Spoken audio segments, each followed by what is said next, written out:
I'm excited for one.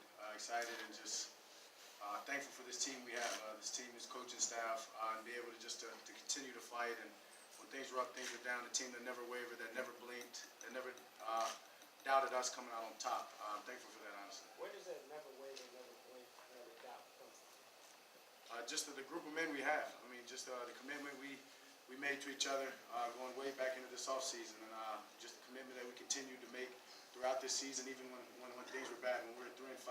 Just being able to stick together and knowing that the team we had, the talent we had, the guys that we had, we could see ourselves in this position. And even with a tough game like tonight, to be able to come out on top when things were up and down, nobody ever blinked.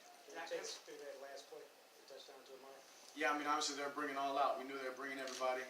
Made the protection call. Offensive line did a great job. I think a couple of guys probably made Superman blocks, blocking 2 people at once. Just knew how to get the ball out.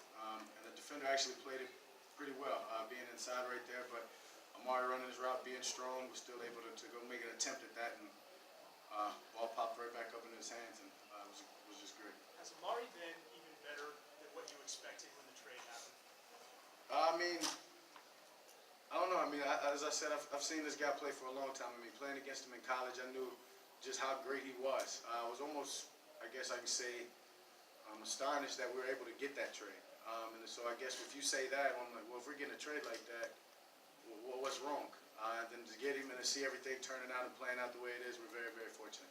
What were your thoughts when you realized you really were going for that 4th and 1? I never doubted that Coach Garrett would go for that 4th and 1. Our backs have been against the wall for a few weeks now.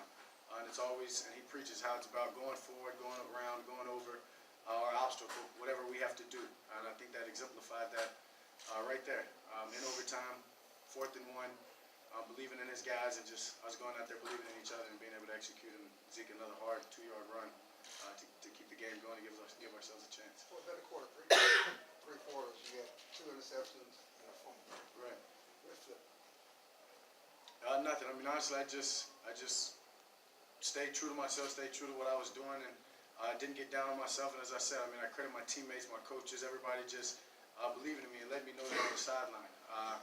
Going in that overtime, I mean, I told Cooper Rush after the game, he said, don't blink, you're the best at it, and that meant a lot to me at that moment, just to go out there and know a guy that I mean, in a way compete with for jobs, you know what I mean? I mean, a guy that we put a shared commitment, just for him to say that was just a simple, like, he's got my back, this whole team's got my back, and that was special. Did your mind flash back at all to your rookie year against these guys in OT? It did. When we went out there to the coin toss, it did.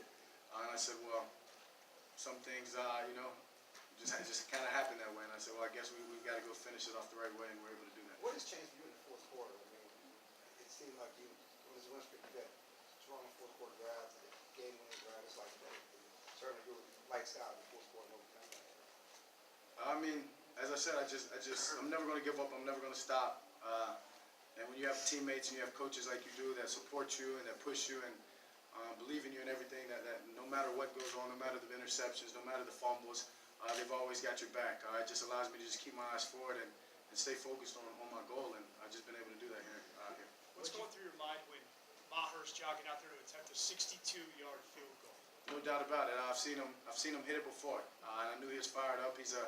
He missed that one earlier, and I knew that bothered him. I knew he wanted to go out there and redeem himself. He's done that actually a bunch. I mean, maybe not a bunch, I shouldn't say that, but a few times, missing one early and coming back and making a huge kick for us. And that was just another example of that, and that just shows the heart of that guy. Yeah, I missed one earlier. I shouldn't have missed, but I'm going to come out here and make a 62-yarder that the team needs, and great kick. Which of those mistakes early on for you, are you going to hurry back and see what you did wrong and want to change it? Which one bothers you the most? I mean, I know what I did wrong with all of them. I mean, I guess I guess the sack fumble. I mean, I know the first interception. I mean, the guy made a good play. He came off of a corner route right there on the tight end and made a good play. I guess I can say I could have thrown it earlier, or whatever. But I mean, that was a good play by that guy. And then later, I just completely missed the throw. I mean, it was just a high throw on the 4 route. It was the right place to go. It was the right read. I just missed that throw. But I've got to stop. I've got to stop fumbling the ball in the pocket, point blank period. So that's one that's going to bother me. Well, Dak, Jason talked about the resiliency of this team and fighting through adversity. How do you, as a person, keep the mental toughness to just say, hey, I got to keep moving forward? Yeah, it's easy. I've been through a lot in life. And I've never questioned anything, never asked why on anything. I've just always believed in my purpose, and just been able to keep pushing forward. And today was special. Today was a special day, emotional day. I mean, I had two friends here, Kendrell and Zane, and they just mean a lot to me. And just to see those guys before the game and just everything that they've been through in their personal life. I actually wrote a K and a Z on my arm, and I looked at that all fourth quarter long, knowing the adversity that I suffered, or the adversity I had early in the game. Just kind of used those guys as inspiration, just to get me through that fourth, and knowing those are two young men that are watching me. It's important for me to go out there and be my best. You gave those cleats away. Just talk about doing that and making their day before the game. Yeah, I mean, Kendrell, he actually designed those cleats, so that was special. And I credit Kendrell for giving one of the cleats to Zane. I mean, that shows his character and the guy he is. So, I mean, as I said, those guys inspired me so much, so much. I mean, this is, as I said, it was an emotional game. It was a special game, a special week for me to be nominated, being one of the Walter Payton Man of the Year nominees meant a lot to me.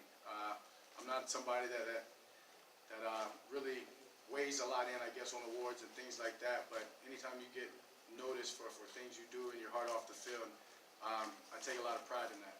So that meant a lot for me just to be able to see those guys, two young men that I give credit for allowing me to even be a nominee for the Walter Payton Man of the Year. As I said, they're just a huge inspiration to me, and it's just important for me to give those guys those cleats. You guys were 3-5 at midseason. Now you got a 2-game lead in the East with 3 to go. How did that happen? As I said, we've never wavered, we've never blinked. We knew what the team we had in training camp, and we knew the team we had when we were 3-5. And we didn't stop. We're never going to stop. As I said, our backs are against the wall, and our backs are still against the wall. So regardless of whatever lead we have, this is a team with a mindset and mentality that wants to go one way, and that's forward. We're going to continue to do that no matter what we have to do. You said you knew Amari was good, but did you know he would have this type of impact on the offense and what he's opened up for you in the passing game? Yeah, I mean, he's an incredible player. As I said, yeah, I knew he was good. I knew he was going to be able to get separation and get open and make great catches. But when you just see the run after catch, him breaking tackles, and just being that great of a player, as I said, I'm just thankful we got that trade. What were your thoughts on Zeke's day today? Hard fought game. Ezekiel game. I mean, a lot of bruising runs, a lot of short runs that turned into a little bit longer runs as the game went on. I mean, credit the offensive line for giving him holes, but he was just physical and dominating all game long. Nothing short of what Zeke's been doing all year long. Dak, in terms of winning the NFC East, what does this victory do for your grip on that? One more time. In terms of winning the NFC East, what does this victory do toward that goal? I mean, I guess it gets us one step closer. Simple as that. But I mean, our focus is on next week, and that's Indy. We're worried about that, and I know if we go in there and we get that win, it gives us a better chance of doing that. So that's our only focus, is going to get another win next week. Well, talking about Indy, obviously they upset Houston's 9-game winning streak today. You know that's a tough place to play, and it's certainly going to be a big challenge again next Sunday. I've never played there, so I mean, looking forward to it. Looking forward to going on the road. As I said, we've got a great team that's got a great mentality and mindset right now, and we're just looking forward. And they're next, and they're on our way. You feel like you guys answered Rougier Hill at all? There you go. Congratulations, Jack.